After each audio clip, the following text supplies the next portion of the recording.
Friends, welcome to Kavitha சமையலறை. இன்றைக்கி நம்ம பார்க்க போகிற ஸ்பெஷல் ரெசிபி சுவையான வெண்டைக்காய் சாம்பார். மோஸ்ட்லி எல்லாருக்கும் பிடிச்ச வெண்டைக்காய் சாம்பார் அந்த வலுவழுப்பெல்லாம் இல்லாமல் ரொம்ப சுவையாக எப்படி பண்ணுறதுன்னு பார்க்கலாம் வாங்க. இந்த மாதிரி வெண்டைக்காய் சாம்பார் செய்யும்போது நம்மளுக்கு இட்லி, தோசை, சாதத்தோடு ரொம்ப நல்லாயிருக்கும். வாங்க ரெசிபி எப்படின்னு பார்க்கலாம்.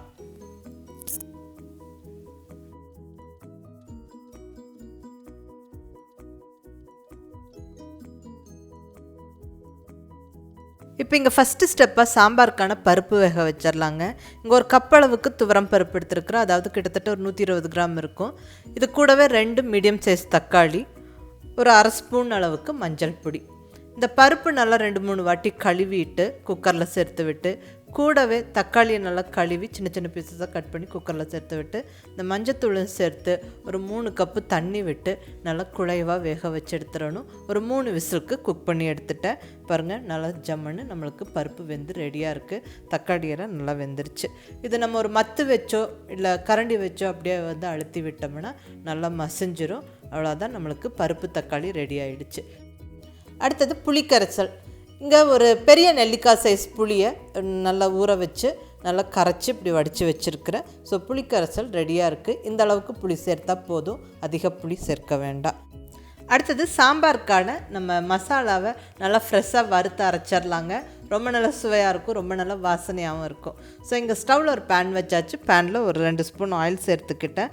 ஆயிலில் ஃபஸ்ட்டு ஒரு டேபிள் ஸ்பூன் அளவுக்கு வர கொத்தமல்லி, 1 டீஸ்பூன் கடலைப்பருப்பு, 1 டீஸ்பூன் சீரகம், அரை டீஸ்பூன் மிளகு, காரத்துக்கு இங்கே 6 வரமிளகாய் சேர்த்துக்கிறேன். உங்களுடைய டேஸ்ட்டுக்கு தகுந்த மாதிரி நீங்கள் அதிகமாகவோ கம்மியாகவோ சேர்த்துக்கோங்க. பட் இந்த அளவுக்கு சேர்க்கும்போது ரொம்ப நல்லா டேஸ்ட்டாக இருக்கும்.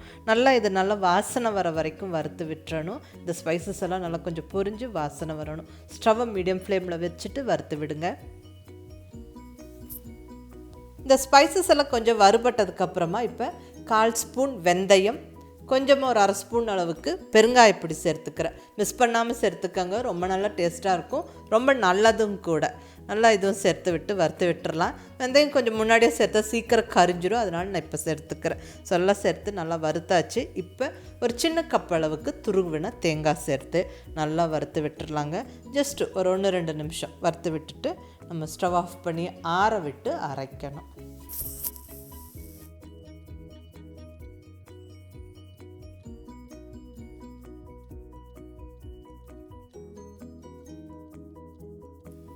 வறுத்த மசாலா பொருட்களெல்லாம் நல்லா ஆறுனதுக்கப்புறம் மிக்ஸி ஜாரில் சேர்த்து விட்டு தேவையான அளவு தண்ணி விட்டு நல்லா ஃபைன் பேஸ்ட்டாக அரைச்சிடணும்.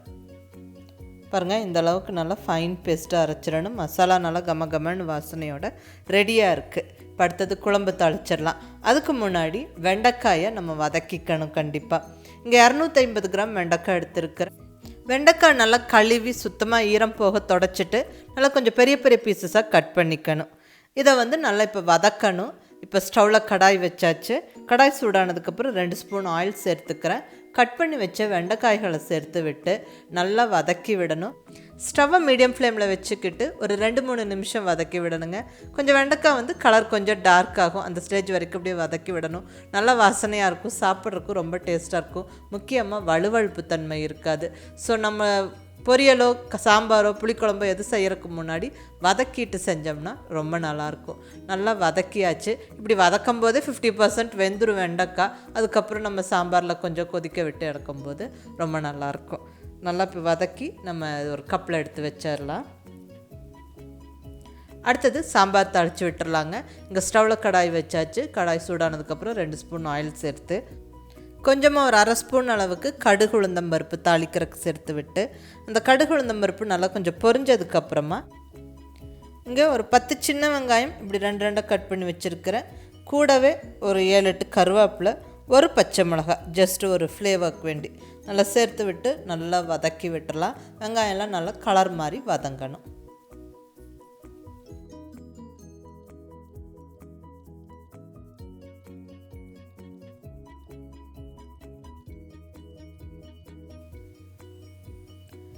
இப்போ நம்ம ரெடியாக வச்சுருக்கிற புளி தண்ணி சேர்த்து விட்டுறலாம். புளிக்கரைசல் சேர்த்து ஒரு கொதி வந்ததுக்கப்புறமா அரைச்சி வச்ச மசாலா விழுதை சேர்த்து விட்டுறணும்.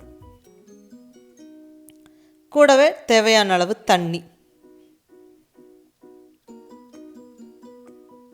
நல்லா கலந்து விட்டுறலாம். ஒரு கொதி வரட்டும், அதுக்கப்புறம் நம்ம பருப்பு சேர்த்துக்கலாம்.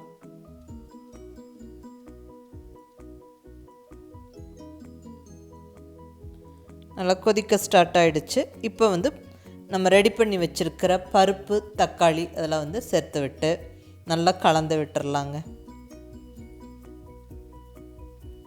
தேவையான அளவு உப்பு சேர்த்து விட்டு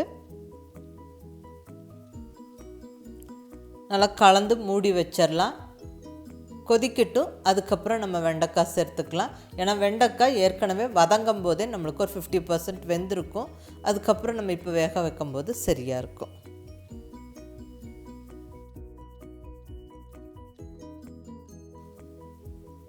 நல்லா கலந்து விட்டு மூடி வச்சு ஒரு 2 நிமிஷம் கொதிக்க விட்டு ஓப்பன் பண்ணி எடுத்தால் அவ்வளவுதாங்க.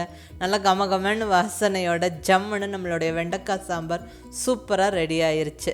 இது இட்லி, தோசை, சாதத்தோட அட்டகாசமாக இருக்கும். ரொம்ப சுவையாக இருக்கும். கண்டிப்பாக இந்த மாதிரி செஞ்சு பாருங்கள். செஞ்சு பார்த்துட்டு எப்படி இருந்துச்சுன்னு உங்கள் ஃபீட்பேக் சொல்லுங்கள். பிடிச்சிருந்தால் லைக் பண்ணி, ஷேர் பண்ணி, கமெண்ட் பண்ணுங்கள். கவிதா சமையலறை சப்ஸ்கிரைப் பண்ணி என்னோடய மற்ற ரெசிபிஸும் வீடியோஸும் பாருங்கள். தேங்க்யூ.